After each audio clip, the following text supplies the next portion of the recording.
4 incontri con Amico Albero. Alla scoperta della flora del comune di Venezia.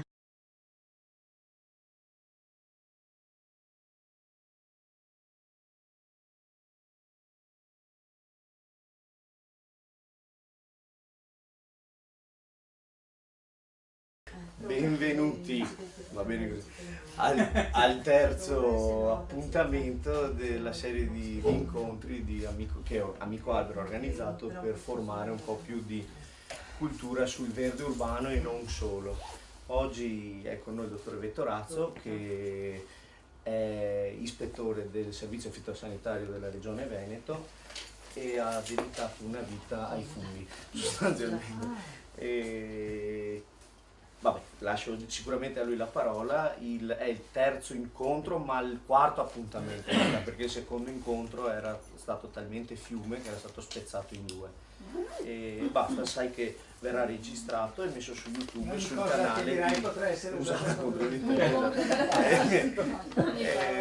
sul sito di Amico Albero, sul sito e sul canale di YouTube di Amico Albero ci sono tutti questi interventi. Benissimo, grazie. Ciao a tutti.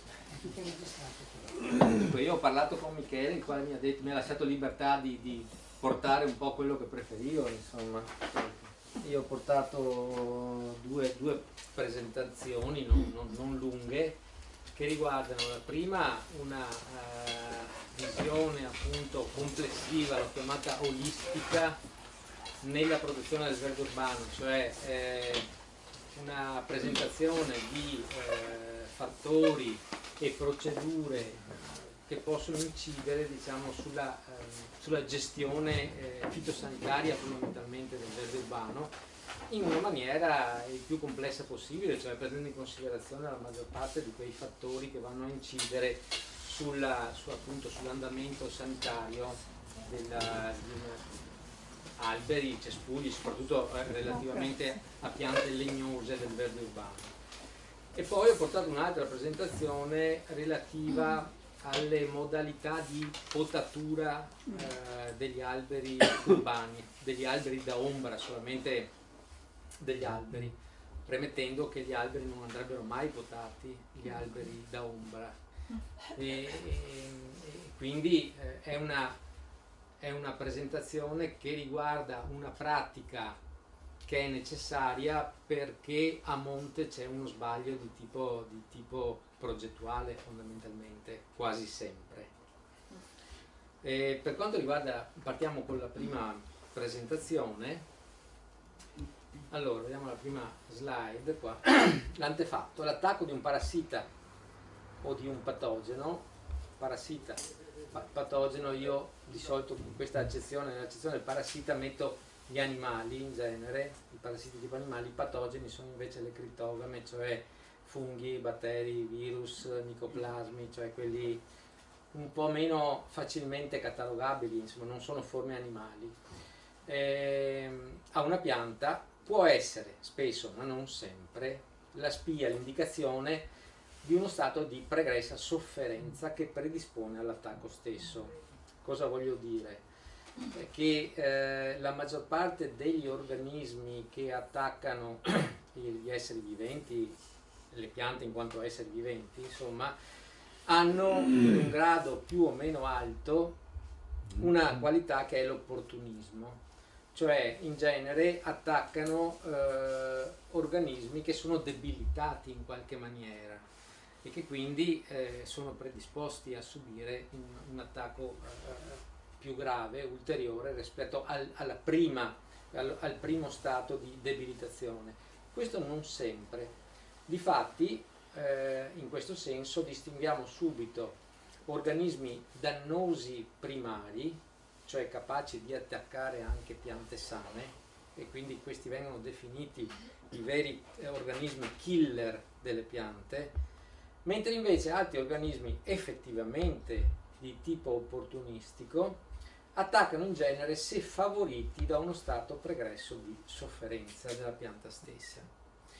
Quando dico stato pregresso di sofferenza, in genere mi riferisco, diamo già un'anticipazione di un termine tecnico, a uno stato fisiopatico della pianta generalmente, cioè uno stato di sofferenza non indotto da un organismo vivente, ma da uno stato di, diciamo, di malessere dovuto all'ambiente, cioè ci sono cause ambientali che predispongono alle malattie, e spessissimo nel campo delle piante ornamentali queste sofferenze sono indotte da errori di tipo gestionale o errori di tipo progettuale, cioè mettere la pianta sbagliata al posto sbagliato, o sottoporla in un secondo momento, mentre la pianta si sta sviluppando, a varie modificazioni ambientali tutto intorno, diciamo, tali da indurre uno stato di sofferenza nella pianta stessa. Allora, qua abbiamo già delle fotografie perché si presentano già tre organismi che non vengono considerati organismi opportunisti, ma sono dei veri killer delle piante, in quanto sono capaci di portare a morte anche in brevissimo tempo piante completamente sane e anche molto vigorose. Quindi è molto difficile pensare a una efficace difesa contro un organismo dannoso primario. Ecco, quei tre lì che sono il punteruolo delle palme, di cui avrete sentito parlare, il cancro colorato del platano e il tarlo asiatico, adesso li approfondiamo un attimo, rientrano nel gruppo degli organismi dannosi primari, i killer, quindi che non possono essere combattuti efficacemente senza mezzi drastici da parte del gestore del verde, quindi distruzione delle piante attaccate o trattamenti chimici pesanti. E molto spesso in questa categoria rientrano i cosiddetti organismi di quarantena, per i quali si attuano le lotte obbligatorie. Gli organismi di quarantena appunto si definiscono di quarantena in quanto, almeno nelle fasi iniziali della loro comparsa in un territorio, non sono gestibili altro che in una forma di lotta pesantissima, che per lo più si chiama lotta eradicativa, viene definita lotta eradicativa, e che quindi presuppone spesso la distruzione stessa degli ospiti che si trovano a dover sopportare l'attacco di questi parassiti. Si tratta molto spesso, quasi sempre anzi, di new entry in un certo territorio. Per lo più si tratta di organismi che entrano nel nostro territorio grazie, purtroppo in virtù dell'azione dei commerci internazionali, perché infestano le merci che vengono commercializzate da un continente all'altro, e spesso si tratta di animali o comunque di organismi che nelle loro terre d'origine sono contenuti efficacemente da una serie di parassiti, di competitori, per cui non provocano gravi danni alle piante, o spesso le piante stesse hanno delle capacità di resistenza perché nei millenni si sono evolute insieme a questi potenziali aggressori e quindi hanno in se stesse le capacità di resistere all'aggressore. Ma qui, quando arrivano nei terreni di neocolonizzazione, trovano praticamente un pasto completamente inerme, incapace di difendersi, e per lo più in un ambiente in cui non ci sono competitori o altri organismi in grado di limitare l'azione di questi organismi aggressivi. Ecco, ripetiamo un attimo la storia recente. Il punteruolo delle palme, il punteruolo rosso delle palme, ha messo in ginocchio praticamente la produzione delle piante e delle palme nell'Europa, perlomeno nell'Europa meridionale.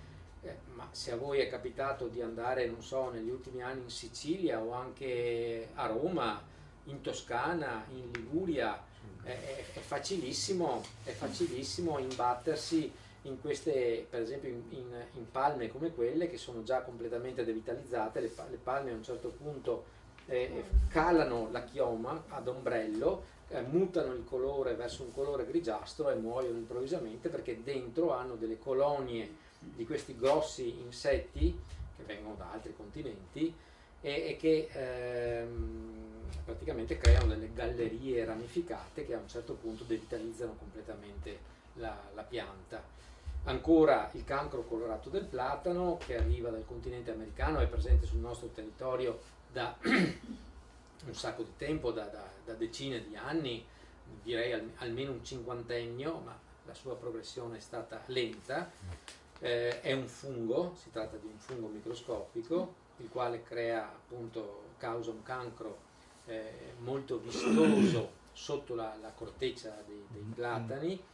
In Veneto ha battuto in una forma devastante, sicuramente in Veneto negli ultimi 30 anni abbiamo perso, io direi un 25.000 piante dei nostri parchi, giardini e soprattutto strade, perché vedremo poi che lo sviluppo del cancro è soprattutto in relazione alla gestione delle potature.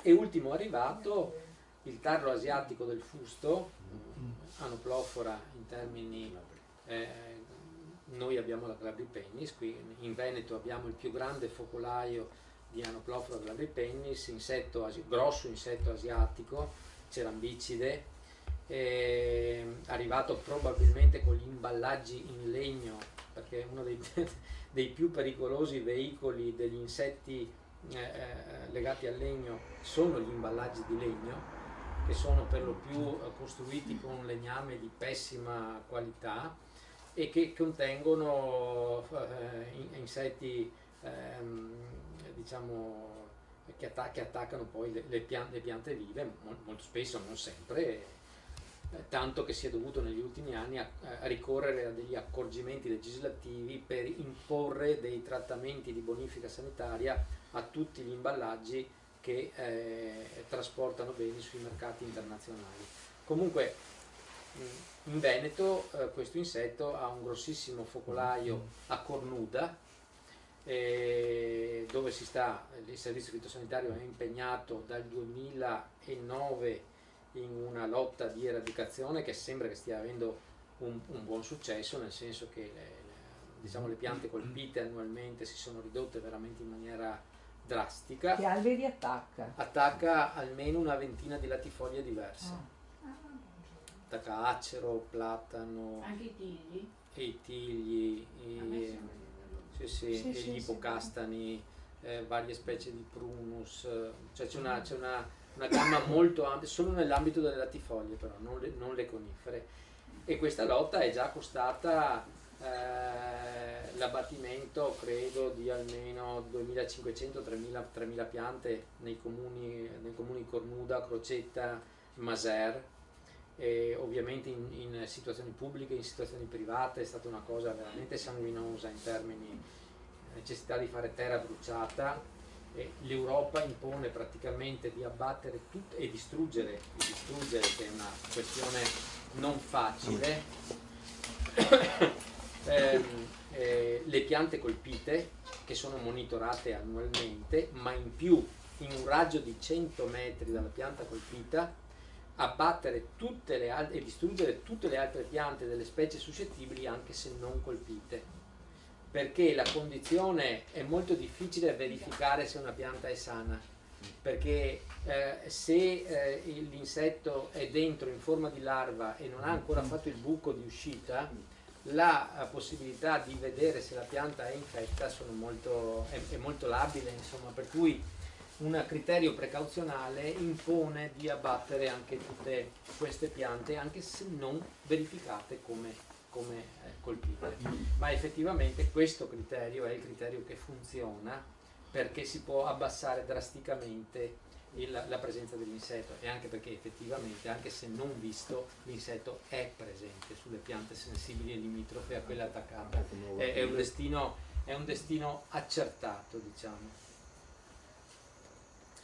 E invece nel caso, riprendiamo adesso il concetto degli organismi opportunisti, cioè quelli che attaccano le piante sofferenti, possiamo invece prevedere delle attenzioni profilattiche, cioè delle attenzioni sottoponendo le piante, diciamo, a una gestione agronomica corretta, per abbassare al minimo le condizioni di opportunità all'attacco, cioè togliendo a quegli organismi opportunistici l'occasione di attaccare, perché le piante con le difese non abbassate resistono molto meglio all'attacco di questi organismi, che del resto potrebbero dare dei disastri ambientali e li danno, incredibili, invece di dover poi ricorrere a strumenti di lotta diretta che spesso si limitano alla sola lotta chimica.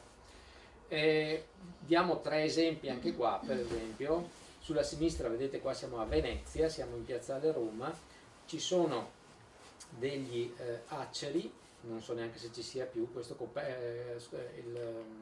colpito da verticilliosi, che è un fungo che intasa le vie di conduzione linfatica della pianta, entrando nella pianta dalle radici. Se queste sono mutilate, ferite nel momento in cui la pianta viene posta a dimora, perché è un parassita che entra dal terreno culturale, diciamo. Poi ancora, e quindi nel primo caso vediamo che si tratta quasi sempre di un errore gestionale, in questo caso al momento dell'impianto, perché le piante che vengono messe a dimora dovrebbero essere messe a dimora con il minor numero possibile di ferite radicali, perché è la ferita radicale che permette questo contatto con il patogeno che è presente nel terreno e gli offre una via facile di entrata all'interno della pianta. Secondo caso invece in cui un opportunista può agire, qua abbiamo degli scolitidi, quindi sono degli insetti che vivono come dentro tunnel nel legno che essi producono praticamente, e dove essi riproducono anche la propria prole. Qua siamo nell'Alto Trevigiano, in una situazione comunque ancora di pianura. Vedete, quelli che sono secchi sono 2 o 3 abeti rossi, l'albero di Natale, tipico degli nostri errori culturali nel metterlo nel giardino nel momento in cui è passato il Natale. Allora, queste piante messe in piani altitudinali di pianura sono completamente fuori del loro contesto naturale, perché l'abete rosso da noi è una pianta che è naturale sopra gli 800 metri, e quindi soprattutto la mancanza di un inverno rigido e di tipo continentale fa sì che la pianta entri in uno stress cronico, e a un certo punto possono arrivare nelle sue vicinanze questi insettini minuscoli, i quali però in un numero impressionante di individui li colonizzano, li devitalizzano, e nel giro di qualche mese, ma è una cosa che si vede normalmente in determinati momenti, soprattutto di aridità ambientale, soprattutto in piena estate, quando la pianta è massimamente stressata, gli saltano sopra sti signori. Un altro terribile opportunista è invece l'armillaria, cioè il chiodino, il quale è un parassita eminentemente radicale, il quale ha la capacità anch'esso di annusare lo stato di stress cronico che può avere una pianta.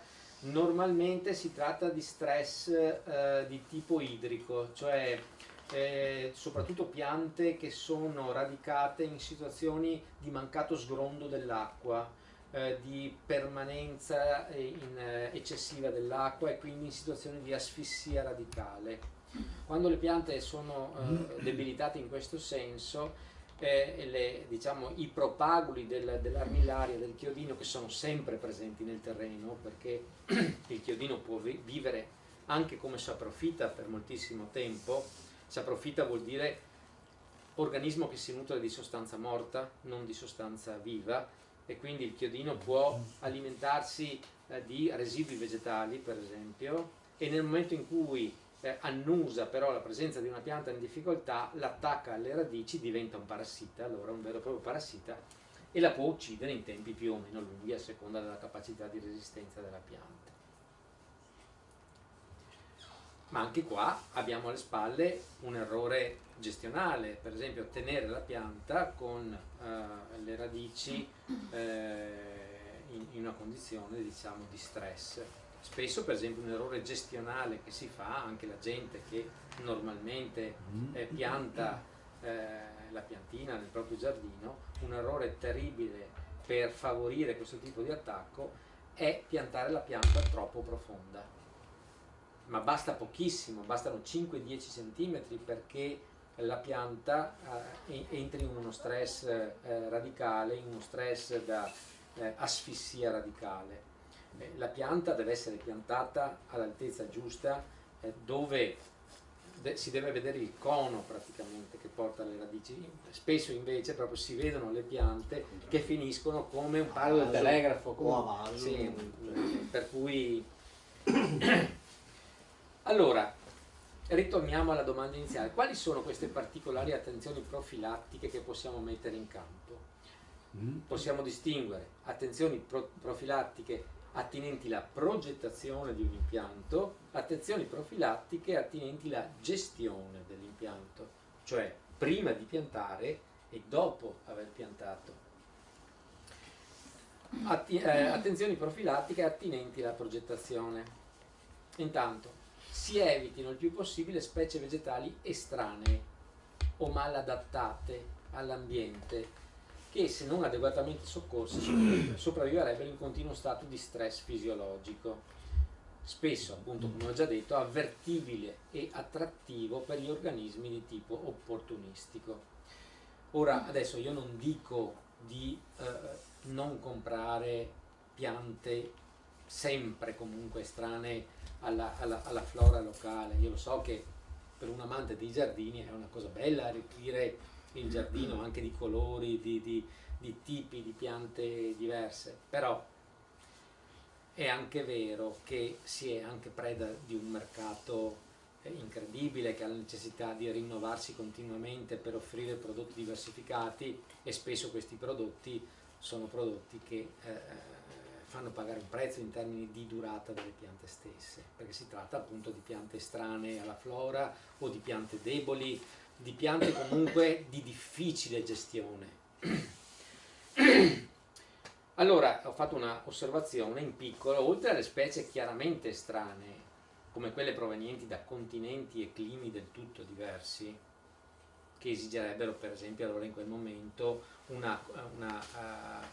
situazioni culturali protette, per esempio, che è molto difficile mantenere per un non esperto della materia, ma una cosa fondamentale: sono comprese anche le piante appartenenti di massima sì all'area in cui viviamo noi, ma proprie magari di piani altitudinali diversi da quello d'impianto.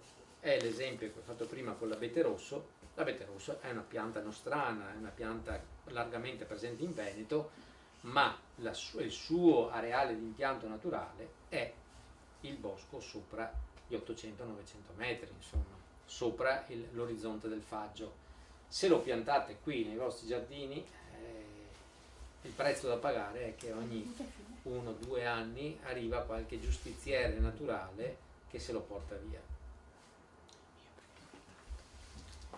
Evitare poi il più possibile specie vegetali di cui magari presenti in zona, ma la cui suscettibilità a determinati gravi patologie o parassiti presenti nell'area o di possibile ingresso imminente o pronosticabile. Da qua ho fatto due esempi: il cipresso, è una pianta molto, molto bella, legata soprattutto alle situazioni cimiteriali, ma non solo. Per esempio in altre regioni come la Toscana è una pianta forestale, è una pianta largamente presente in vasti ambiti. E poi qui ho visto una siepe, per questa roba qua a me personalmente piange il cuore, perché qua abbiamo il biancospino, che è una specie che dal punto di vista della naturalità sarebbe importantissima.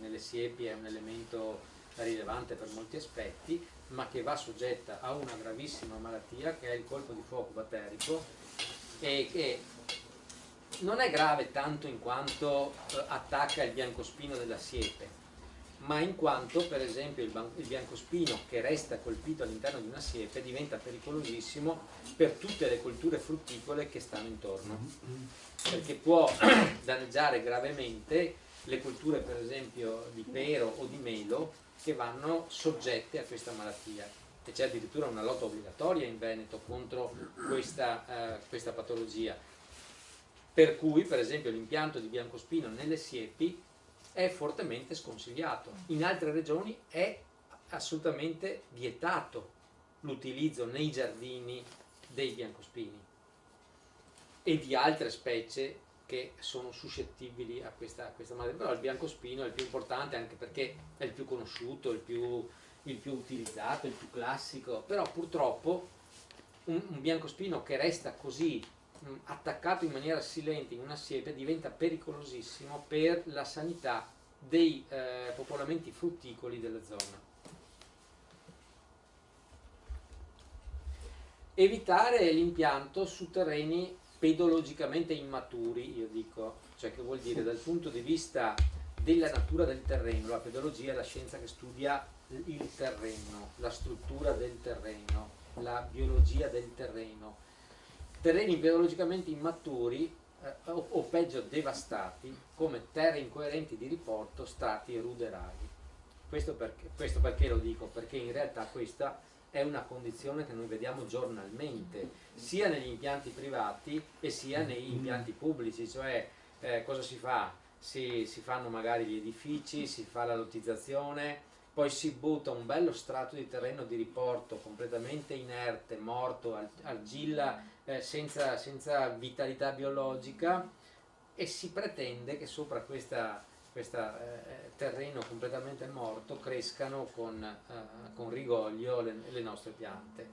Ecco, ricordate che la pianta vive eminentemente in relazione col terreno, per cui il terreno è la condizione prima per il benessere delle piante, la sua ricchezza in humus per esempio, in sostanze attive biologicamente. Io ho dato due immagini che sono degli errori che vediamo quotidianamente nelle nostre, soprattutto a livello di impianti pubblici, che poi si traducono in soldi spesi assolutamente per nulla praticamente. Vedete zone di impianto in cui il terreno è assolutamente morto, oppure in relazione al secondo punto, garantire livelli dignitosi di sviluppo radicale in relazione alla natura della specie vegetale. Voi vedete la lunetta di impianto di queste piante, che è assolutamente ridicola rispetto a quello che è lo sviluppo sotterraneo della pianta, che poi in realtà ha la capacità poi di sollevare il manto stradale spesso, perché c'è poco da fare, la natura è quella che è.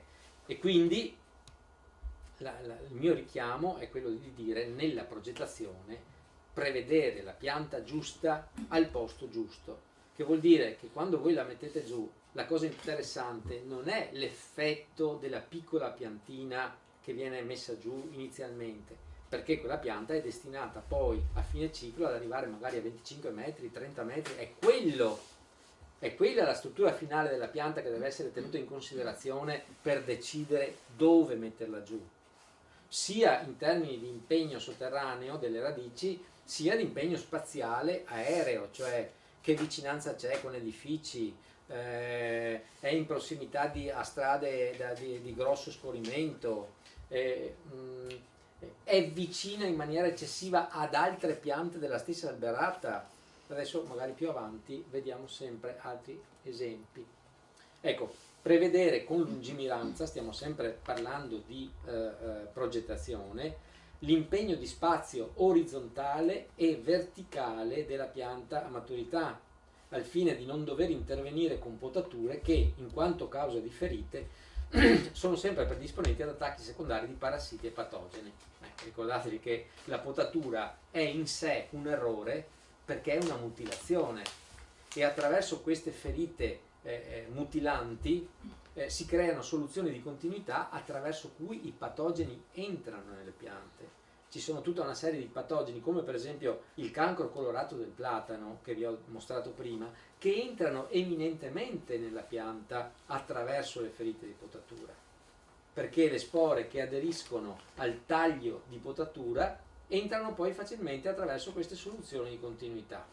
Ma se vedete sulla sinistra, per esempio, potature o distruzioni di alberi che devono essere fatte perché non si è pensato che sarebbe sorto un edificio a pochissima distanza dalle piante che evidentemente sono state piantate prima, e quindi questo proprio è un errore, non direi neanche errore, è un malcostume secondo me gestionale, in cui le alberate, il verde non ha nessun valore, direi proprio, non viene assolutamente considerato per il suo valore biologico, per la necessità di avere una dignità di impianto e di progettazione. E quindi sia lateralmente sorgono le case, sia magari si pianta una pianta che sarà destinata a diventare alta 25 metri sotto una terrazza spesso, per cui non si pensa assolutamente all'impegno verticale poi di quella pianta. Ecco, ricordo che anche per le piante di rilevante dimensione, cioè per quelle che poi potrebbero diventare altissime, c'è la possibilità comunque di un allevamento razionale a forma contenuta. Se uno vuole avere una piazza con questi platani,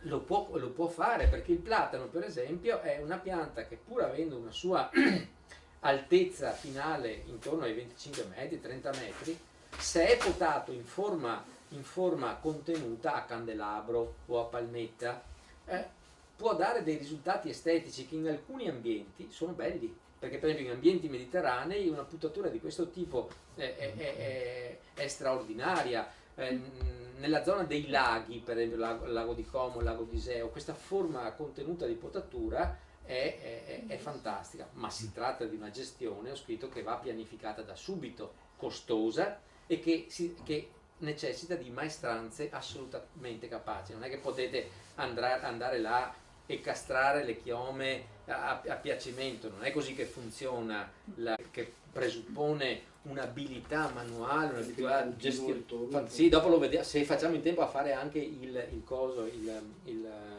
la presentazione sulle potature, non so se ce la facciamo, ma lì è spiegata in maniera completa, diciamo. Per evitare le ferite di potatura, qua sono piccole perché il ramo lo tagliano quando è ancora piccolo, si mette qualcosa per evitare che entri il patogeno? Sì, però il problema con le potature, con questa forma di potatura, si può fare, se si fanno ferite ampie, superiori ai 10 cm, 5-10 cm di diametro, bisognerebbe sicuramente perlomeno disinfettare la ferita. Si può usare ipoclorito di sodio per esempio, anche alcol. Ci sono anche dei disinfettanti anche più fini, diciamo. Ce ne sono di quelli per esempio che contengono un coadiuvante plastico, il quale crea una pellicola che dovrebbe proteggere la ferita per un po' di anni, però in pratica è risultato spesso che questa pellicola che dovrebbe proteggere, alla fine, dopo un po' di tempo, si stacca dal legno e crea una piccola camera, diciamo, tra il legno stesso e la superficie gommosa.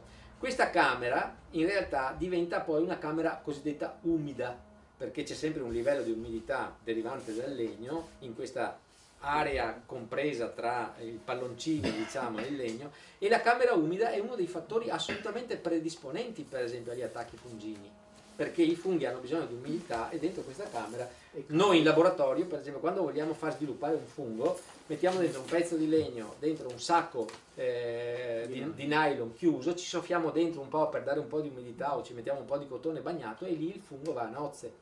Ma allora una cosa pratica, per se abbiamo un giardino e potiamo un po' di varechina, può andare bene? Sì, può essere però guardate che l'accorgimento che poi è la base dell'allevamento a forma fissa degli alberi è la potatura fatta con subdiametriche minime, perché più piccola è la diametrica su cui si interviene, più facilmente la pianta cicatrizzerà in poco tempo la ferita. Questa è una cosa fondamentale, cioè il rischio che ci sia un'introduzione di patogeni è direttamente proporzionale alla entità della ferita procurata con la potatura. sì, vedremo poi che appunto questa forma di mantenimento è basata sul fatto di creare all'apice dei rami degli ingrossamenti, le cosiddette teste di salice, le quali poi annualmente produrranno delle gemme che produrranno a loro volta il verde, diciamo, no? Il verde. E la bravura è quella poi di intervenire ogni 1 o 2 anni su questo verde per regolarne, diciamo, lo sviluppo, perché non bisogna mai che queste rami a verde superino una certa grandezza, perché questa è la bravura. E quindi, però, chi interviene per sfrondare o per eliminare del tutto ogni tanto questi rami a verde dovrà intervenire solo su diametriche piccolissime, perché saranno rami di 1 o 2 anni al massimo. Si dice normalmente che la buona potatura dovrebbe essere eseguita con la forbice. Quando si comincia a dover intervenire con la motosega, si comincia già ad avere problemi di eccessive diametriche su cui si interviene. Cercare, sempre nella progettazione, di creare situazioni ad alta diversificazione biologica, cioè utilizzare molte specie insieme le une con le altre, sia per tipologia vegetale che per età. Cioè, se noi usiamo per esempio molte tipologie vegetali, molte specie diverse, questo va bene, ma se noi volessimo usare specie consimili, perlomeno di diversificare l'età. Questo perché? Perché i patogeni, gli organismi nocivi, non sono quasi mai generici nelle loro preferenze alimentari e quindi può essere che qualche pianta sia attaccata, ma se abbiamo molte specie diverse, il nostro habitat non sarà completamente scardinato.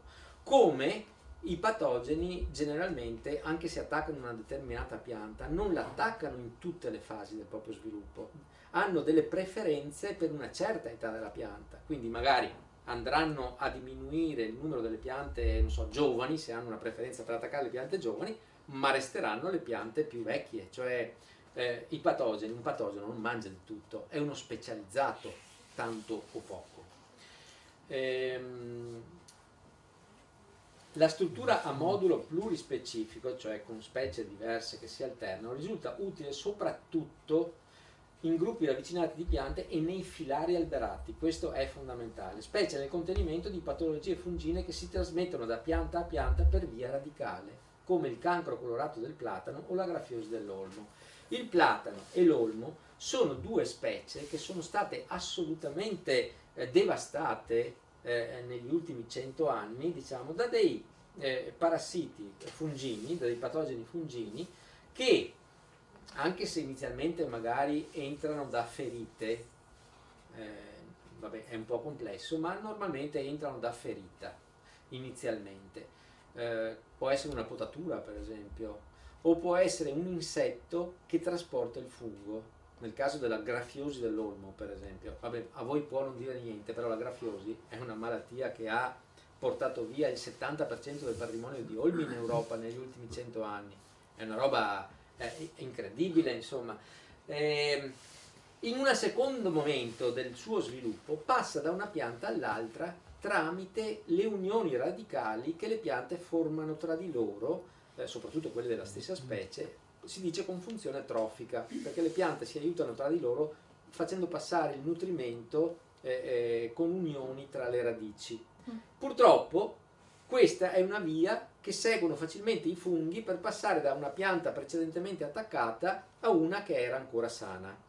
Allora capite bene che se io ho, come spesso ho, uno viale fatto tutto di platani o fatto tutto di olmi, e uno degli olmi o dei platani si ammala di questa malattia, cancro colorato del platano o grafiosi, una volta che questo ha fatto fuori una pianta, poi va a inanellare tutte le altre, fa una bella collana di cadaveri, e questa è la cosa che si è trovato tranquillamente negli ultimi 20-30 anni, cioè le strade sono state completamente devastate da questa progressione delle malattie per via sotterranea.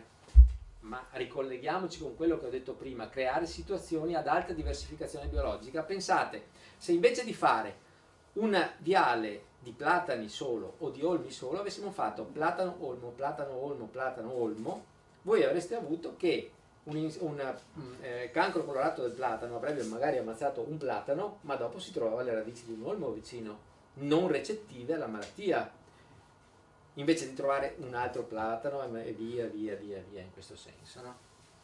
Difatti, per esempio, la lotta obbligatoria al cancro colorato del platano, che abbiamo portato avanti per tanti anni anche in Regione Veneto, prevedeva che quando una pianta di platano risultava malata, in maniera acclarata, si dovevano abbattere anche le due piante contermini, cioè a stretto contatto di radice, anche se non presentavano ancora sintomi evidenti della malattia, perché la probabilità che fossero già malate all'apparato radicale era altissima, ed effettivamente è una cosa largamente provata.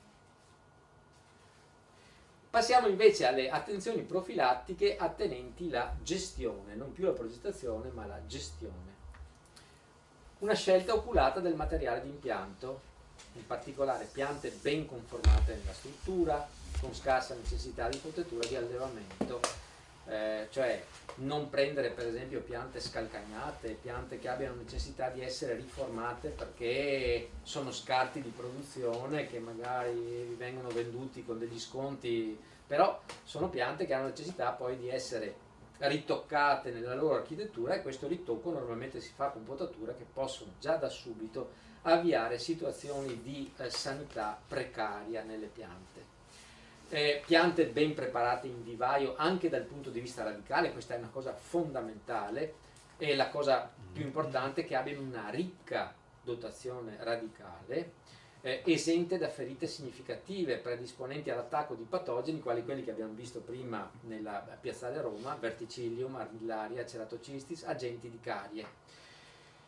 I vivai dovrebbero fare quella famosa preparazione durante gli anni dell'apparato radicale, preparando la pianta con delle potature sotterranee mirate alla creazione di una ricca dotazione radicale dentro il pane di terra, e la pianta dovrebbe essere venduta senza grosse ferite radicali che predispongono fatalmente appunto a quell'attacco da parte di parassiti originantisi nel terreno, prive delle piante resistenti ai danni di insolazione al tronco che predispongono alla successiva formazione di cancri. E questa è una cosa, chissà quante volte avete visto quella linea verticale che interessa, che è strana perché non è data da un organismo, quella è, o perlomeno inizialmente non è mai data da un organismo, ma è data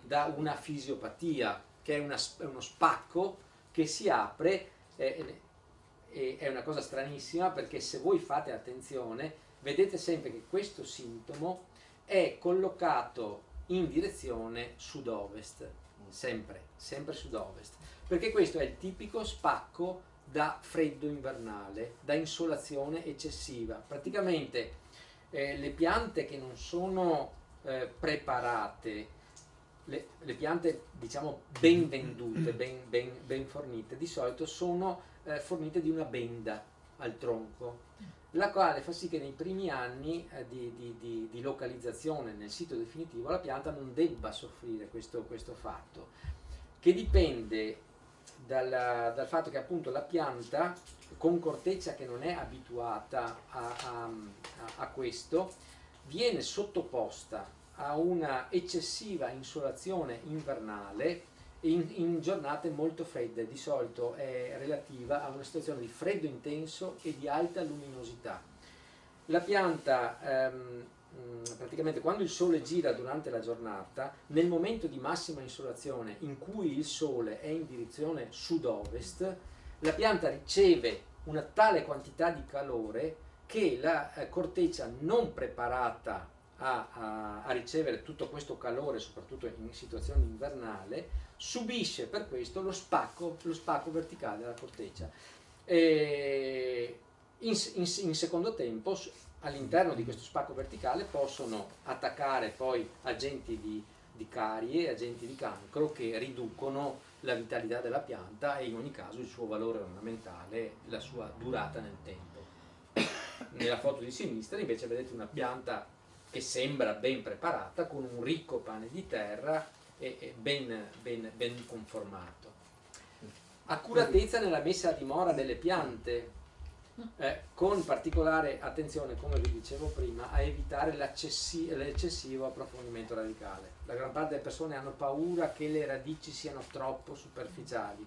Io direi che casomai quasi correte il rischio che siano troppo superficiali piuttosto che troppo approfondite. I vecchi dicevano che le radici devono sentire le campane, questo era un buon detto di una volta.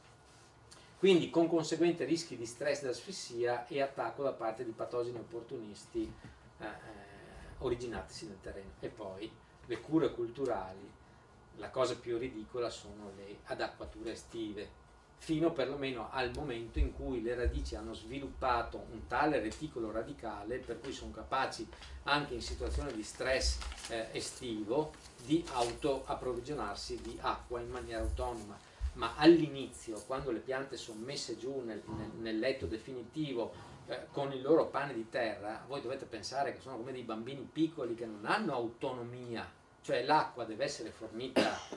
E invece qual è la cosa drammatica, soprattutto nelle pubbliche amministrazioni questo, che le ditte che forniscono le piante, una volta che la cosa è fatta, gabbato lo santo, la gestione che dovrebbe essere garantita di adacquatura, di cura per, io direi qualche anno, cioè io penso che le piante le ditte dovrebbero essere responsabili, dovrebbe essere contrattualmente previsto che se la pianta fallisce nella sua ripresa c'è una penalità per la ditta che l'ha formata. È una cosa così normale vedere, ma spesso intere piantagioni che sono state magari al momento in cui c'è stata sono state propagandate come dei fiori all'occhiello. Poi vi ricordo Viale Vespucci sì, esatto. Poi la quercia soffre tanto lo shock della pianta. Hanno detto che non ha piovuto e difatti sono morti, hanno dovuto ripiantarli. Sì. Però... Sì, io non voglio entrare nello specifico perché bisognerebbe vedere caso per caso, io non voglio dire, però certamente però è uno e due, sì, il parco. Sì, no, ma mi ricordo del caso. Sarebbe il caso che il pubblico sottoscrivesse dei contratti per cui è responsabilità del vivaista, certo.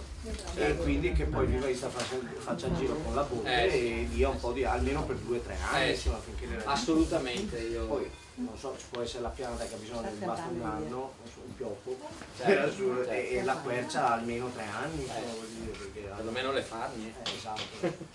Chiedevo, questi giardinieri che fanno pulizia, per esempio nel parco nostro, quindi abbiamo un condominio, siamo vari condomini distribuiti in un bel parco e abbiamo tanti alberi. Abbiamo un abete, non so se sia un abete rosso, io però ho già fatto il mio una favola. Sì. Hanno deciso che è troppo alto, devono ridurlo di 3 metri. E il giardiniere si era rifiutato di toccarlo, è splendido. Allora, le conifere, a parte il discorso che ho fatto prima, nel senso che un abete rosso è sempre un errore culturale messo giù da noi, un albero splendido che lei giudica splendido effettivamente tra 6 mesi potrebbe essere morto, perché queste piante fuori piano altitudinale vengono giustiziate in queste... Ma è vecchio, Sì, no, per carità. 30 anni. Sì. Cioè non è cresciuto, ma che sui 500 medi di vita di un abete rosso guardarlo è perché spesso le giudichiamo col metro, no? È talmente alto che non riesco a riprenderlo con la macchina fotografica, se no devo andare talmente lontano.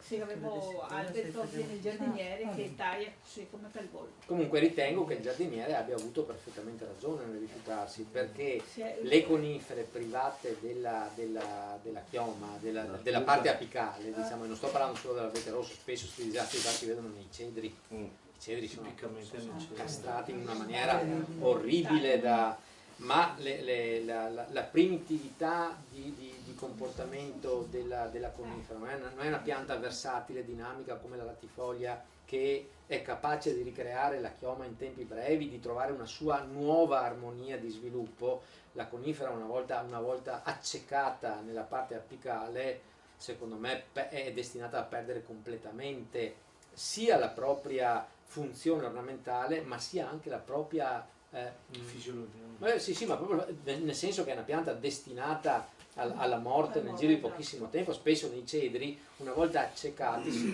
si vede che segue in maniera molto rapida, per esempio, la depauperazione degli aghi, delle foglie. La pianta non ce la fa poi a riprendersi. Insomma, secondo me nei confronti di una conifera, se c'è la necessità di abbassarla, conviene tagliarla, assolutamente, tagliarla. Facciamo sto sacrificio e piantiamo una pianta che ci dovrebbe stare. Esatto.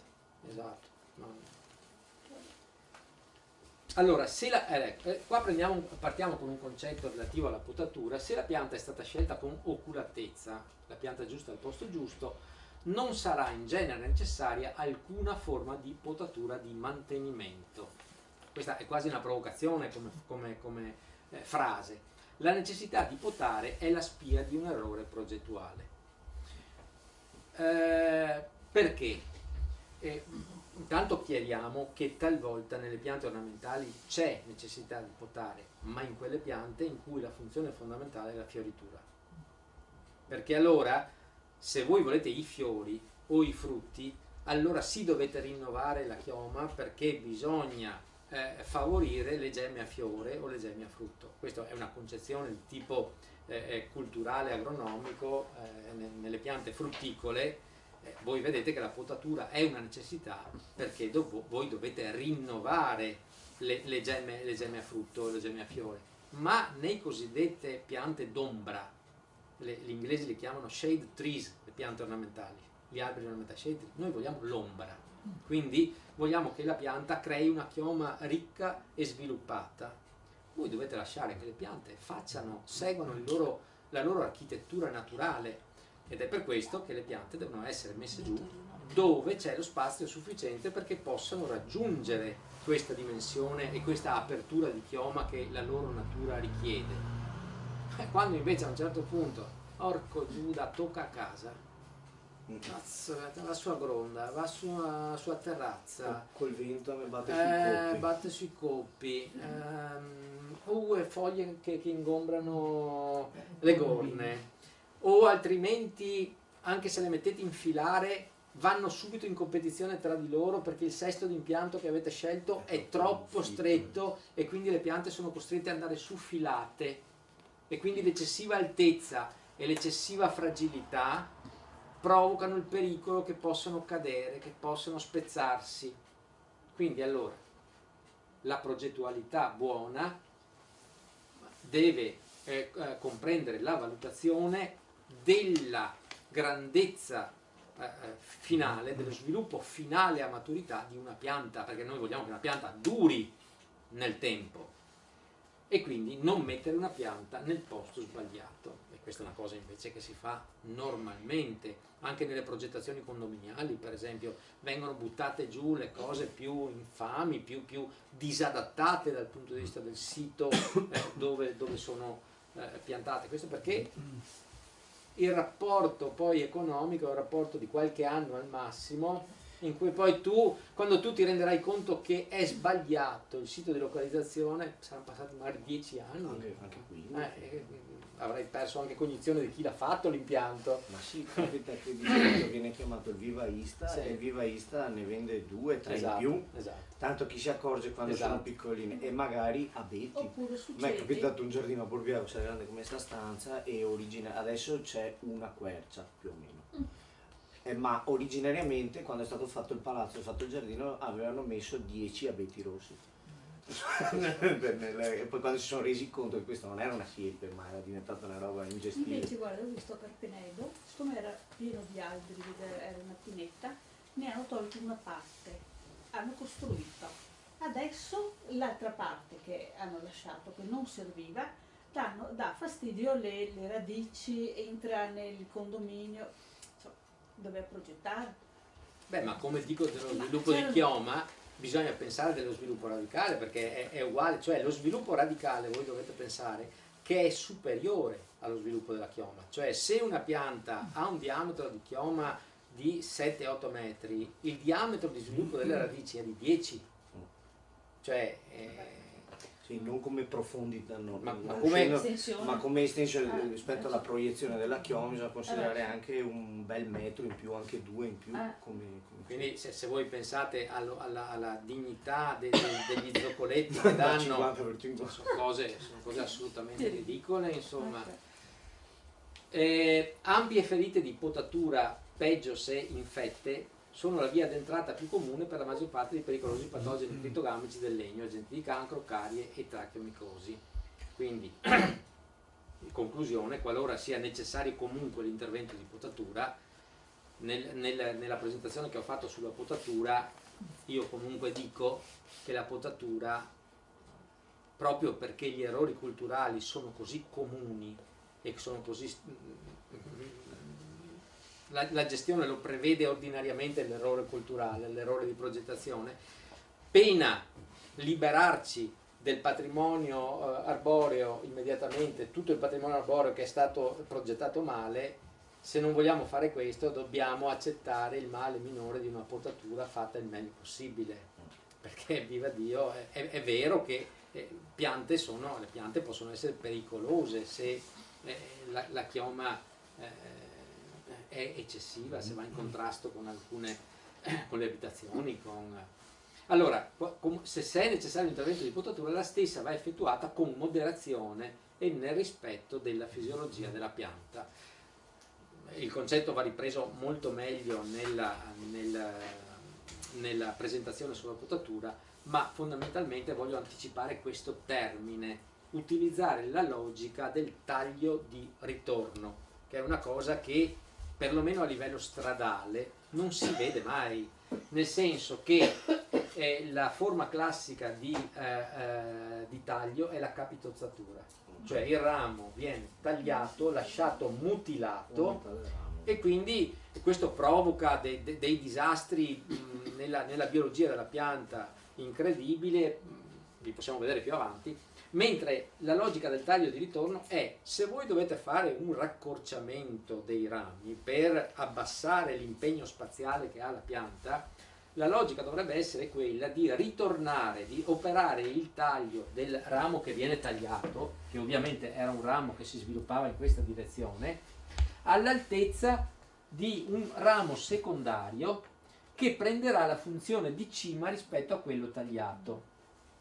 In molte situazioni si vede un tentativo, una foglia di fico, spesso si vede una troncatura terribile e il rilascio di un rametto insignificante, che dovrebbe essere il ritorno. Ecco, la premessa è che il rametto rilasciato deve essere di grandezza dignitosa per poter prendere la funzione di cima, il che vuol dire che non deve essere mai di diametro inferiore a metà, un terzo di quello che tagliate, e il rametto rilasciato deve essere tenuto, come si dice, a tutta cima, cioè non va cimato ma va lasciato integro fino alla fine.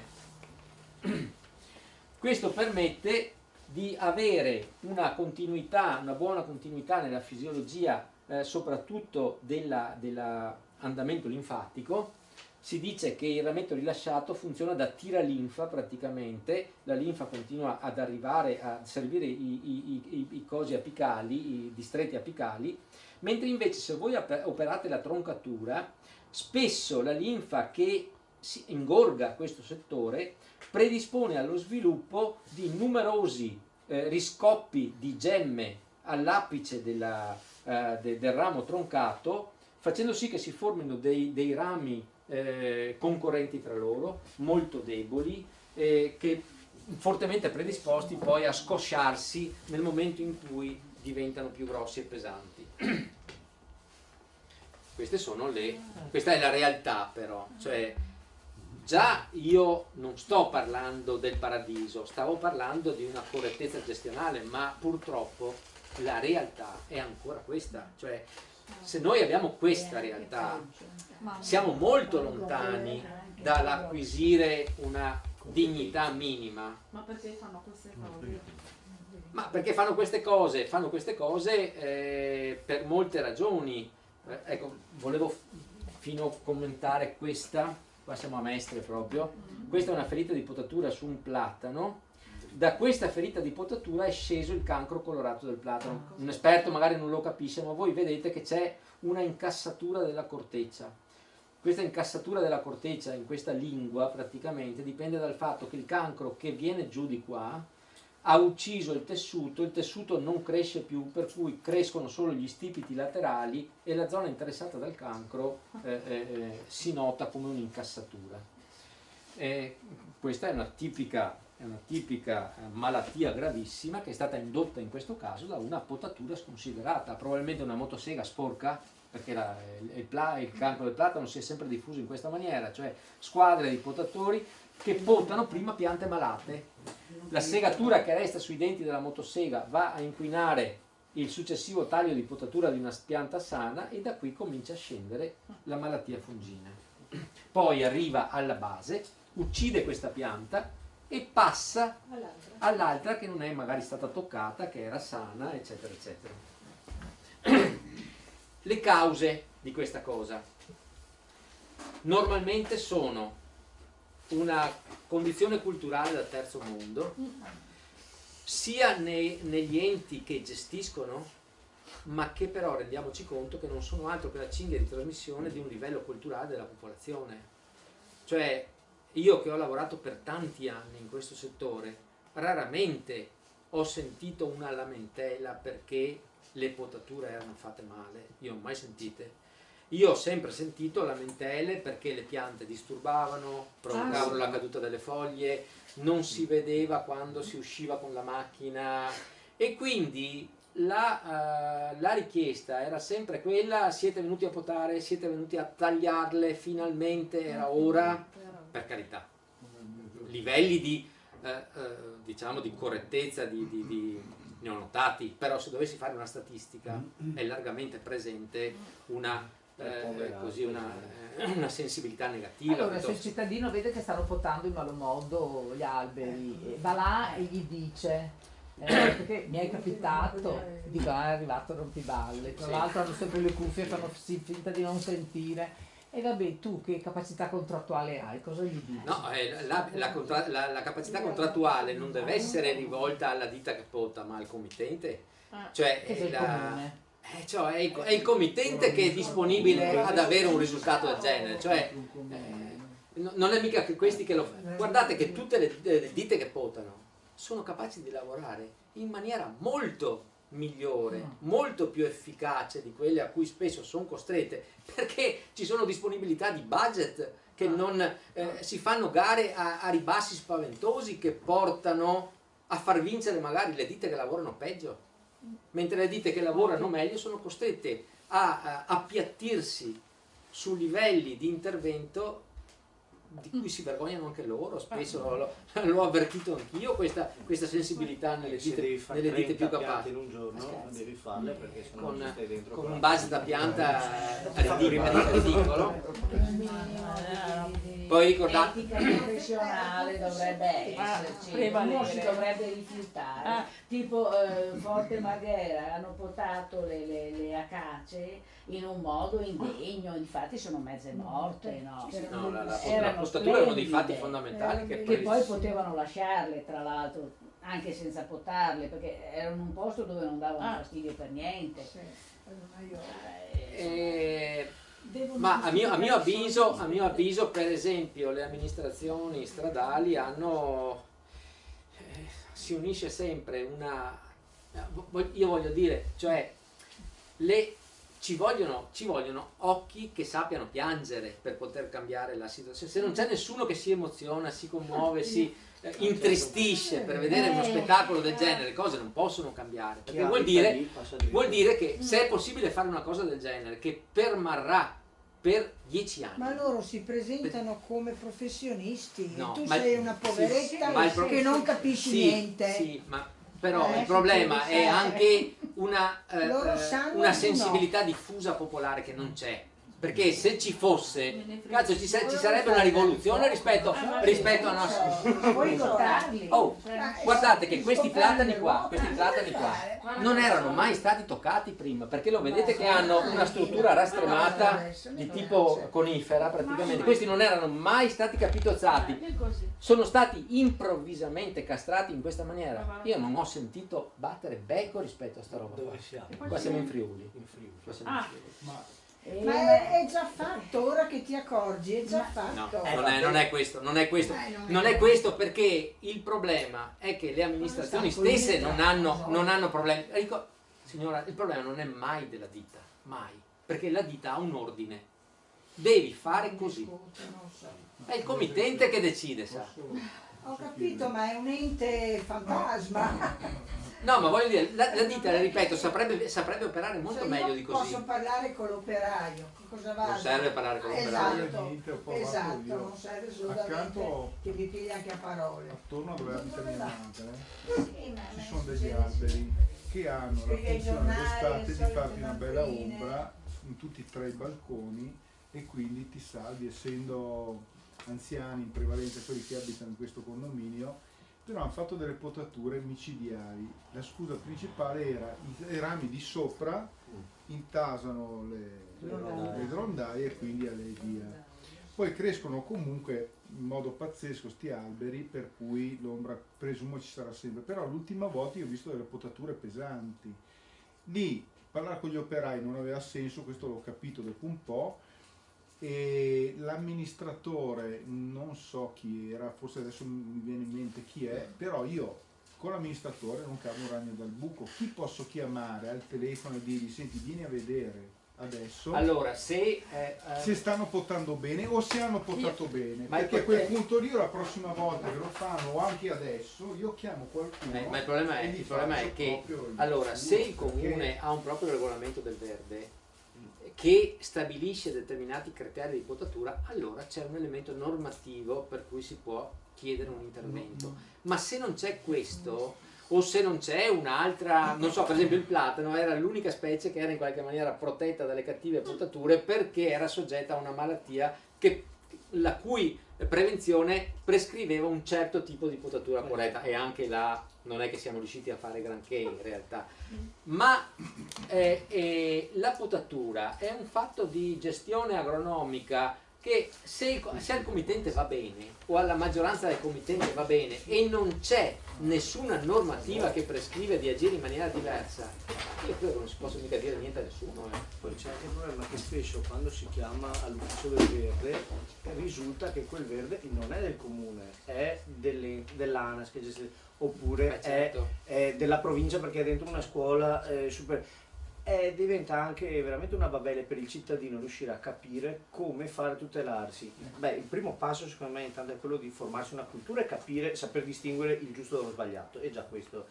E poi un po' alla volta, anche grazie a questi incontri, speriamo di riuscire a capire volta per volta a chi ci si deve rivolgere in un certo senso, con chi si deve protestare in un certo senso. Capitalizzate anche mia Forte Marghera. Esatto. Cioè, che sono a Forte Marghera però hanno agitato le acque, hanno detto. Ah, ecco, stavo per dire, lì è il comune chiaramente, invece no, giustamente lato canale è sì, le acque, dove c'è un vincolo di tipo paesaggistico, ma li hanno uccisi, però c'è la sovrintendenza che poi agisce lì. Ma il terraglio, i platani hanno statale. subito per anni queste potature, anche molto peggiori, perché questi almeno sono giovani, forse si rimettono. Invece quelli hanno delle diametri enormi, per cui la capitozzatura è proprio una cosa spaventosa. Infatti ne hanno uccisi 3/4. Il suo suggerimento. Scusate, c'è un intervento qui che nessuno.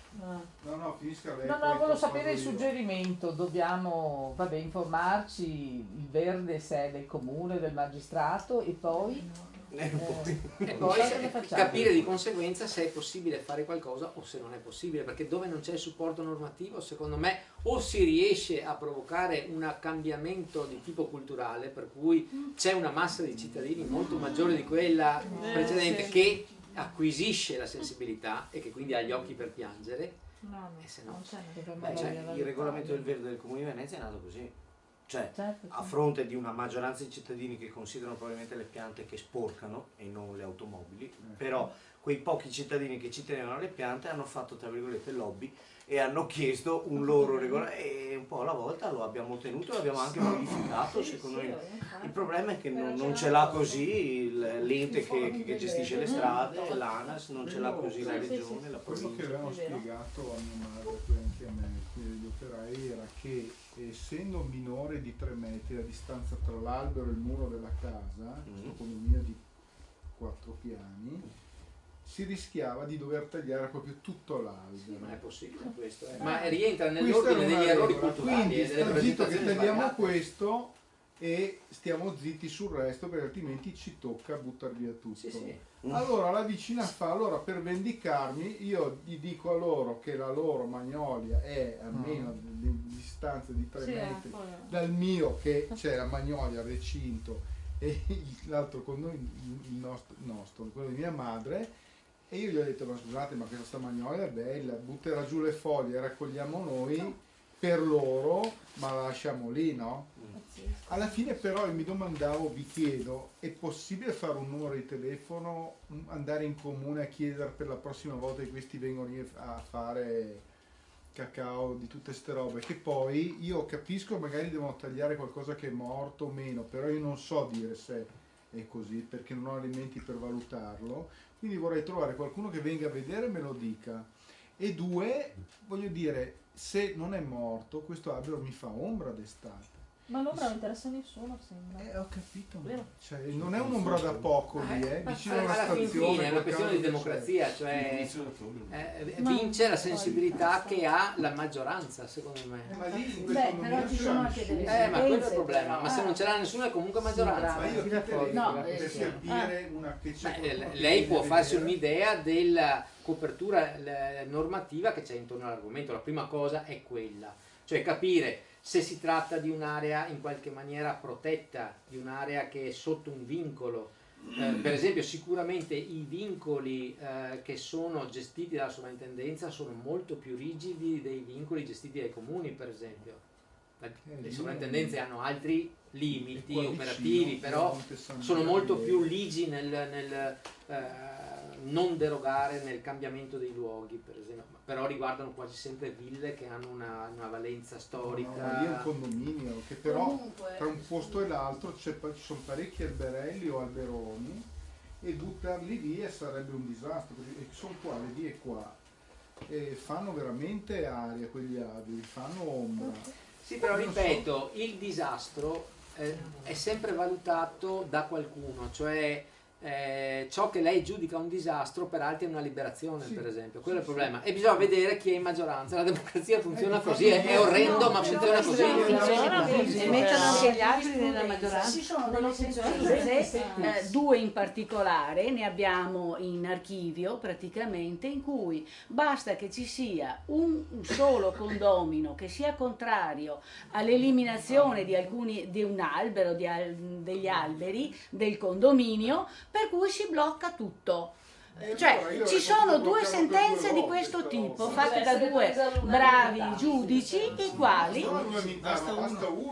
basta una sola persona che si oppone all'abbattimento. Uno l'hanno abbattuto. Bisogna vedere se non c'è la distanza. Allora, per restare nel tema della nostra discussione, io direi che stiamo uscendo dal seminato perché io non sono un esperto legale e qui stiamo andando verso l'esame di aspetti legali. Potrebbe essere il tema di una serata con un avvocato che si occupa di problematiche ambientali, ma io non so darvi la soluzione rispetto a questa roba. Che magari si occupa di ambiente. Sì, o anche uno della sovrintendenza magari. Sì, sì, è Queste sono le sentenze richiamate. Sì, perché abbiamo. Sì, però sono la persona sbagliata, hai capito? Per questo, perché sono un fitopatologo, non sono per sapere. Non sono un giurista, non... Cioè, lui è proprio un medico delle sì, piante, è come chiedere al medico, al cardiochirurgo se se ne intende di divorzi. Cioè... No, quello che posso... No, quello che posso dire io, per esempio, come mio punto di vista personale, in molti di questi casi io mi metterei freddamente a giudicare prima di tutto questo. C'è un errore culturale di quelli che ho spiegato prima, cioè nella gestione o nell'apprestamento del progetto del verde, perché se allora c'è una problematica nata dalla problematica culturale, cioè è stata piantata la pianta sbagliata nel posto sbagliato, questo bisogna ammetterlo secondo me, e questa è una questione tecnica. Se la pianta va a interferire con gli edifici, se rischia di cadere, se le radici, non per colpa della pianta, ma perché in questo disordine edilizio e urbanistico sono venute fatalmente in contrasto con, non so, sottoservizi che hanno una necessità. In Italia è così. Su una pianta che non dovrebbe mai essere toccata nell'apparato radicale se ne fanno di tutti i colori, cioè adesso vediamo se ho qualche immagine. Ecco, la zona del colletto delle radici, le più suscettibili a danni irreparabili e esiziali, cioè mortali, di natura fisiopatica e da svariati agenti organici, in specie fungini, dovrebbero essere salvaguardate da qualsiasi danno e manomissione dovuti ad esempio a posa di sottoservizi in prossimità delle piante, scavi per modificazione della viabilità, accumulo asporto di materiale terroso di altra natura sopra l'area di sviluppo delle radici. Noi vediamo per esempio con tanta frequenza cumuli di calcinacci nelle zone dove si fanno ma alti, quando io dico che la pianta muore perché c'ha 5 cm di terra in più, abbiamo 3 metri di terra sopra l'apparato radicale, la pianta dopo 15 giorni, 20 giorni comincia a ingiallire e poi fatalmente si domanda perché, cioè accumulo, utilizzo di decespugliatori a filo o a martelli al piede delle piante. Noi non ci rendiamo conto che per esempio questa prassi diffusissima di tagliare l'erba con i decespugliatori a filo, in cui c'è del personale che deve agire con rapidità e che quindi provoca microferite o anche ampie ferite alla base delle piante, con uno strumento che prima ha toccato di tutto perché è venuto ad interagire con piante malate e trasmette malattie con una facilità e quasi con la certezza, insomma. È come andare a tagliuzzare tutti dentro un ospedale con un untore praticamente che va a propagare la malattia. Una lamita. Allora, detto questo, questa è la realtà. Questa è la realtà quotidiana, in cui noi pretendiamo che questo disgraziato di albero qua non abbia delle conseguenze da sta roba qua. Ma questo dipende dal fatto che in Italia noi non progettiamo mai niente. Abbiamo il filo del telefono, dopo 2 mesi mettiamo giù le tubature dell'acqua, poi le fognature, poi il telefono un'altra volta perché dobbiamo cablarlo in maniera diversa. E il platano pensiamo che stia sempre lì. Questo platano qua avrà avuto un servizio di questo tipo di qua, sicuramente l'ha già avuto dalla parte di qua, per cui ha due fila di radici che tengono e potrebbe cadere, non morire, cadere. Cioè io sono convinto che anche da difensore del verde, che in moltissime delle nostre realtà urbane le piante dovrebbero andare giù perché non hanno più le radici, sono un pericolo per la salute, per la sicurezza pubblica. Guardate che roba, guardate queste cose qua, o questo povero cedro in questa maniera qui. Basti vedere la scopertura del Marzenego in viale i Tigli e come sono stati ridotti. Sono passati a 20 cm dal colletto. Non credo riusciranno a resistere per molto tempo. E ricordate sono stati ridotti così, le radici sono state tagliate. Ma poi non abbiamo neanche il coraggio di tirarle giù le piante. Cioè restano perché comunque non c'è neanche il coraggio di dire ho paura che poi qualcuno comunque mi denunci, allora restano lì, no? Fino poi a cadere o a morire per altre ragioni, come del resto non so, Per esempio io i platani del terraglio, glielo dico sinceramente, io li butterei giù tutti. Li butterei giù tutti, ma sa perché? Ma sa perché? Perché possono cadere. No, perché possono cadere, perché non ci si può neanche intestardire a difendere un patrimonio che nella realtà non esiste più, cioè quegli alberi del terrario non sono neanche più monumentali. Bisogna entrare nella logica che un elemento vitale deve essere sostituito. Un'altra cosa che manca totalmente in Italia è la logica del ristoro, della sostituzione delle alberature che divengono senescenti o che per disastri di tipo programmatorio abbiamo distrutto in maniera irreparabile. Una cosa che non si fa in Italia è appunto, noi abbiamo la certezza che potremmo tagliarle, quello sì, ma chi è che ha la certezza che quella stessa alberata andrà rifatta? Ma qualsiasi amministrazione degna di questo nome si pone il problema che c'è un fine turno rispetto alla vita delle piante. È un concetto forestale che è acclarato, cioè le piante hanno una vita limitata e tanto più le piante che vengono usate in ambiti ornamentali e quindi in ambiente non completamente confacenti hanno una vita ancora più corta delle piante forestali, spesso molto più corta. A Mogliano hanno tagliato così alti un viale di tigli. Ho visto? Hai visto? No. Non è un intervento. No. Guardi, io non posso dire sulle cose di cui non conosco la motivazione, non lo so questo, cioè io non vado a... Bisognerebbe chiedere perché è stato fatto. Perché gli alberi erano sani, si vedevano sulla testa. Ci sarà una ragione per cui è stato fatto. Qualcuno dirà, guardi, l'abbiamo fatto per questo. Non lo so.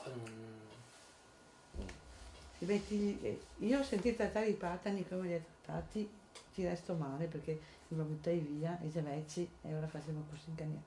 Cioè no.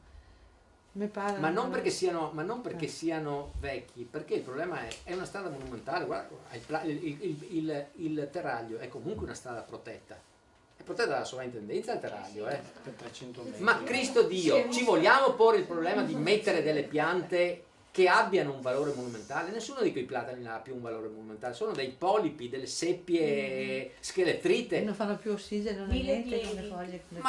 Ma chi si pone il problema del valore monumentale del terraglio, oggi come oggi deve porsi il problema di restaurare il terraglio, di fare degli impianti sostitutivi per delle piante che non hanno più significato, a mio avviso. Chi è che sta ponendo questo problema qua?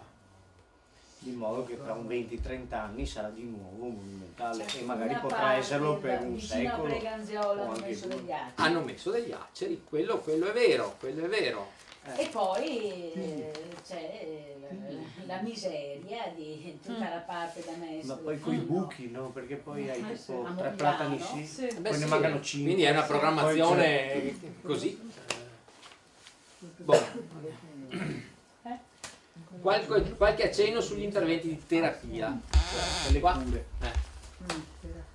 Quando, specie nei confronti di organismi provenienti da altri continenti, che godono di ampia libertà di manovra mancando di nemici naturali, si prospetta comunque la possibilità di un controllo biologico con l'introduzione di tali limitatori, perché c'è la possibilità. Valutati i possibili, cioè una delle lotte possibili è la lotta biologica, questa penso che la conosciate, no? Nel senso che è possibile limitare i danni di un parassita che arriva da un altro continente e che sta producendo i danni perché non ha competitori, non ha nemici, non ha iperparassiti. Si può andare in cerca di quel parassita che lo tiene a stecchetto nel paese d'origine, vedere se questo parassita può ambientarsi nei nostri territori e può diventare il limitatore naturale di quell'organismo anche nei nostri territori.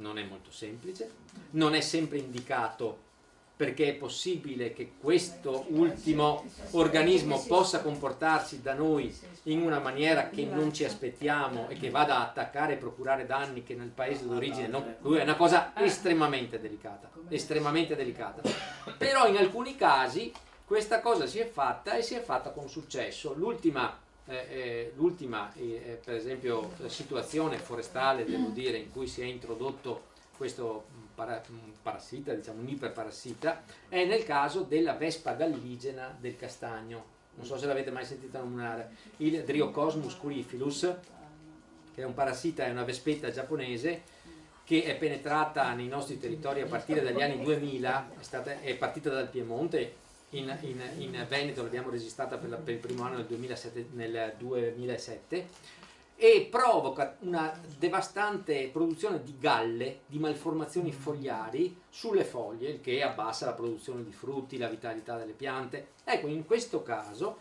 è stato possibile andare a pescare il suo antagonista naturale in Giappone, imparare a riprodurlo, e l'abbiamo già lanciato in natura, e questo signore sta sviluppandosi, è un suo simile, è un'altra vespetta, che però va a parassitizzare la prima vespa e quindi la contiene praticamente, no? E quindi non la fa sparire dal territorio, ma dovrebbe portarla nel giro di 5-10 anni a un bilanciamento, diciamo, per cui non dovrebbe più procurare danni. E questo è qualcosa di molto interessante. Allora, valutati i possibili livelli di efficacia del controllore in relazione alla diversità di fattori ambientali nell'area oggetto dell'intervento rispetto all'area di origine, valutati tutti i possibili rischi di sfavorevole incidenza dell'organismo nell'ambiente di neointroduzione, valutata la possibilità che organismi propri dell'ambiente di neointroduzione possano qualificarsi in ambiti temporali utili come controllori soddisfacenti senza che sia necessario ricorrere a un controllore estraneo. Cosa vuol dire? Che comunque questi organismi che arrivano nei nuovi territori e che se la spassano per un po' di anni, comunque dopo un po' di tempo c'è qualche signore, qualche altro insetto, qualche organismo che impara a contenerlo, che ha un'attitudine, difatti anche nei riguardi di questo Vespa galligena del castagno si è valutato che già qui c'è una fauna capace di contenerlo, ma non in termini di grande efficacia, per cui la necessità di andare a prendere il suo competitore naturale in Giappone è stata una grande soluzione, a mio avviso. Tale introduzione può essere considerata auspicabile e di fatto si è dimostrata più volte applicabile in modo fruttuoso e duraturo. Ripeto, la cosa principale è valutare il rischio che questi signori di neointroduzione non vadano a bersagliare il carognone che stiamo combattendo, ma vadano a sparacchiare in altre direzioni. Questo deve essere il frutto di un lavoro approfondito a livello universitario. Non è stato trovato un antagonista. Cosa? Per il punteruolo rosso. Per il punteruolo rosso abbiamo l'introduzione di alcuni nematodi e entomoparassiti, però non in forma risolutiva ancora, no. Ma non è stato quale? Quello che abbiamo introdotto per il punteruolo rosso? No, perché per il punteruolo rosso non c'è ancora una soluzione definitiva in questo senso. Ma in natura dove... Certo che c'è, sicuramente c'è. Però... È che magari non sopravvive qua o non si riesce a riprodurlo. Non è detto che per esempio il suo antagonista sia capace di adattarsi ai nostri climi. Quindi, okay. Magari il punteruolo rosso ha una versatilità così ampia nel potersi, una plasticità nel sapersi adattare, ma il suo antagonista non lo è. Tante volte basta mezzo grado in più o in meno di temperatura media annua perché non ce la faccia. O peggio, nell'ambiente di origine non è preda e bersaglio di uno specialista, cioè di un animale, di un patogeno che sia specializzato su di lui, ma magari la sua popolazione è contenuta dall'interazione di tanti fattori. In genere così. E tu però non riesci a portare un generalista qui, perché se quel generalista per sbaglio prende piede, è vero che si mangia un po' lui, che è il target per cui tu l'hai importato, però poi fa magari disastri su altri. Certo. Allora, e veniamo, esaurito così in maniera molto rapida il capitoletto, grazie. Il capitoletto della lotta biologica. Di fronte a un parassita o un patogeno non resta altra via che quella del trattamento chimico. Io dico, siccome gli errori in questo senso sono devastanti anche perché viene venduto di tutto e con un'estrema leggerezza intorno a sta roba qua. Io direi di rispettare almeno questi elementi. Ci sia prima di tutto una chiara individuazione dell'organismo agente del danno. Questa è la cosa fondamentale, cioè dobbiamo sapere chi vogliamo colpire con la lotta chimica e molto spesso questo è proprio l'elemento che manca. Cioè tu vai alla famosa agricola, no? E gli dici, le foglie ingialliscono. Sicuramente è un fungo. E invece può essere 100.000 robe, sì, compresa una fisiopatia che non c'entra niente con un parassita. Ma certo che allora, quindi l'individuazione certa dell'organismo agente del danno, e non è facile per un profano. è facile, ci sia una chiara identificazione della fase del ciclo biologico dell'organismo in cui ci si trova ad intervenire. Questo vuol dire, posso aver individuato l'organismo, ma sono in una fase del ciclo in cui non posso fare niente. Per esempio, prendiamo il classico caso della processionaria del pino. Allora, il problema emerge sempre nel mese di marzo.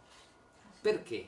Perché le larve stanno scendendo dagli alberi, devono andare a interrarsi nel terreno per fare le crisalidi, perché il ciclo biologico propone questo, che loro scendono dagli alberi dopo aver svernato, devono farsi un buchino nel terreno dopo aver fatto la loro processione attraverso i campi, i prati e le strade, restano là qualche mese, dopodiché sfarfallano e tornano sugli alberi come giovani larve, no? Ma fatalmente la popolazione viene a contatto in quel mese di marzo perché le larve che sono a terra vanno a toccare i bambini negli asili, camminano sui muri delle case, per cui vengono spazzati con le scope, ed è proprio il modo per cui le larve irritate lanciano gli aghi in aria e gli aghi entrano in contatto con gli occhi, con la bocca, con il sistema respiratorio, e quindi provocando allergie anche gravi, asme, e la gente è in quel mese che chiede un intervento, ma in quel mese non puoi fare niente contro. Quando le larve sono a terra tu puoi solo fare un intervento preventivo nell'interdire l'utilizzo di certi spazi dove sai che ci sono le larve. Sono nel giardino dell'asilo, beh, i bambini non vanno fuori a fare la ricreazione, non c'è niente da fare, fino perlomeno al 15 aprile, quando sappiamo con certezza che tutte le larve sono invernate, sono scomparse nel terreno.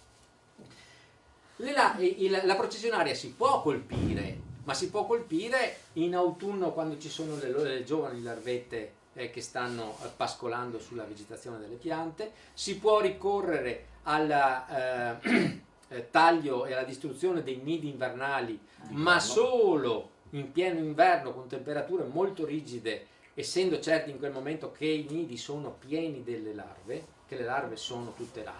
O si può fare una lotta endoterapica iniettando un principio insedicida all'interno delle... Sì, che di solito dà poi gli esiti però negli anni successivi. Sì, perché dura anche di più. Ora che viene portato su dal flusso linfatico, che davvero va a infettare tra virgolette gli aghi, ora che queste poi dopo l'estate tornano in mano, perché la gente dice ah, ti che ha fatto l'iniezione, quindi non vedo più la... No, per 2 o 3 anni le vedi, è che sempre meno, perché ma no, per un paio d'anni rimane. Ma no, dovrebbe essere, no, se è fatto bene. Dalla prima estate, diciamo, sempre. Dal primo autunno? Ma secondo me, se fatto bene a fine estate, le giovani larvette che vanno a pascolare le foglie autunnali già se la prendono la botta, guarda che non ci mette tanto da fare la traslocazione, e poi alla fine a diventare biodisponibile sulle foglie ci mette pochi giorni. Beh, non certamente anni. Ha un effetto residuale no, negli ma dopo anni. rimane per sì, anni, no, cioè, come effetto residuale, ma non è che abbia un ritardo tremendo nell'avvio dell'attività, insomma. Però, ripeto, è importante sapere che certi parassiti vanno colpiti nel momento giusto, perché sennò o non ci sono o sono in delle forme che non possono essere colpite. Per esempio le cocciniglie non so, presenti anche in certi cespugli ornamentali, no? Le forme femminili adulte che sono protette sotto uno scudetto o lanoso o chitinoso non sono colpibili dal prodotto antiparassitario, ma sono colpibili invece le generazioni giovani che sono ancora mobili e non hanno uno scudetto protettivo, e là allora l'intervento va mirato su quelle generazioni che sono inermi e che non hanno modo di difendersi, e se no si butta via prodotto, si spende e si inquina l'ambiente, perché non bisogna dimenticare che la lotta chimica è comunque un inquinamento ambientale. Allora, l'identificazione della fase del ciclo biologico: si intervenga con prodotti efficaci sull'organismo in questione, nella fase biologica che ci si trova a fronteggiare o in quella che si riterrà maggiormente vulnerabile. Quindi chi ci vende il prodotto deve sapere che è attivo su quell'insetto e su quella fase biologica, e non è per niente facile, è una questione di grande esperienza. Che siano consentiti dal punto di vista normativo sul bersaglio specifico e nello specifico ambito, cioè su quella pianta, su quel parassita e in quell'ambiente, cioè perché potrebbe essere per esempio un prodotto abilitato per l'uso vivaistico su quel parassita, ma non abilitato per l'uso su piante già inserite in un ambito ornamentale, cioè in un giardino, in una... Ricordatevi che ormai c'è quasi niente di chimico da poter adoperare. Le ultime normative, fortuna o non fortuna, ognuno può, ma non c'è quasi niente che possa essere adoperato nell'ambito ornamentale. Continuino a farlo. Sì, che lasciano un prodotto insetticida, un prodotto fungicida e basta, perché era una babele e soprattutto Senta, le il volevo farmaco. chiedere, la cocciniglia, come si può... Le cocciniglie, perché saranno da centinaia di specie diverse. Non me ne intendo. Come si può lottare? Come si può... Normalmente si usava l'olio bianco durante l'inverno per poter fare un'attività asfissiante sulle forme vecchie, adulte, che sono protette, cioè praticamente l'olio bianco crea una specie di velo plastico, diciamo di velo oleoso, che non permette gli scambi gassosi, cioè la respirazione degli insetti. E là con l'olio si uccidevano le forme più persistenti invernali, e poi un trattamento con un insetticida di contatto, anche un piretroide di sintesi, diciamo, sulle forme giovanili che non hanno forme protettive, ma là bisogna imparare a capire quando c'è la forma giovanile, e non è la stessa epoca per tutte le specie di cocciniglia. Ogni pianta direi che ha la sua cocciniglia specifica, o insomma... Poi ci sono delle cocciniglie che invece passano... Sono generiche, sì, però più o meno ricordate che gli insetti hanno sempre un loro grado più o meno alto di specificità. E poi veicolato nella modalità prevista. Non tutti i principi attivi sono veicolabili in tutti i modi, per esempio alcuni vanno dati con la pompa in soluzione acquosa, altri in altre forme di soluzione, altri sono confezionati apposta per i trattamenti endoterapici. Questo nome è meglio forse dare una spiegazione. L'endoterapia è una modalità di immissione di un prodotto antiparassitario in una pianta veicolandolo con un'iniezione, che può essere fatta in molti modi, deve essere fatta nel periodo giusto, ma fondamentalmente il concetto è questo: io non do più un trattamento aereo, il che è un grande vantaggio perché non ho dispersione ambientale del prodotto, lo inietto nel periodo giusto dentro nel sistema di trasporto linfatico della pianta, il quale me lo tira dentro e me lo distribuisce negli organi in cui io voglio andare a beccare il mio organismo nocivo. Dopo, alcuni di questi prodotti per endoterapia hanno la contropartita che per esempio la frutta diventa inutilizzabile, cioè l'ornamentale da giardino, però bisogna dirglielo: guarda che il pesco o il melo che ti ho trattato sto anno non sta a mangiare le mele, come dire, perché poi rimane poi anche dentro. dal punto di vista specialistico poi avete i periodi di carenza, che sono i periodi in cui comunque un principio attivo viene degradato e quindi non rappresenta più, almeno teoricamente, un pericolo per la salute degli utilizzatori. Finito. Che idea si è fatto lei della